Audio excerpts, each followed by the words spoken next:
Welcome everyone. So yes, a lot of people thought that this division should get you the answer as 66. That, my dear friends, is incorrect.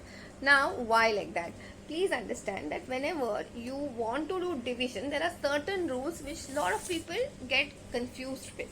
Okay, so let's first see what will happen if you multiply 66 by 6. Originally, if you do 66 by 6, the answer should have been what?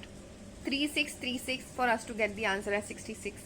Okay, but now let's try and see. So we'll get 66 multiplied by 6. So 6 into 6 is 36. So 6 gets written over here and 3 gets carried.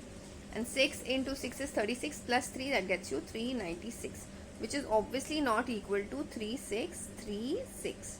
So now let's understand why. Okay, I will show you. Let's do the proper division.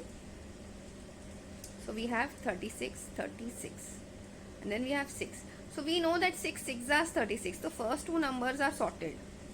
But now what happens over here is that you need to take only one number below. So this is 3. Now while taking the other number below, you need to remember that whenever you take one more number below, because 6 cannot get completely divided by 3 cannot get completely divided by 6. So you need to take the 6 down. Whenever I do that, I have to add a 0 in the quotient. And now we know that 6 6 are 36. Okay. So now here let's see what happens is when you multiply 606 with 6, the answer is what? 6 into 6 is 36. 6 gets written over here and 3 gets written over here.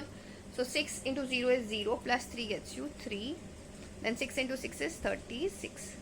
So here this is what the answer is. So therefore I can say the answer for this particular question is 606.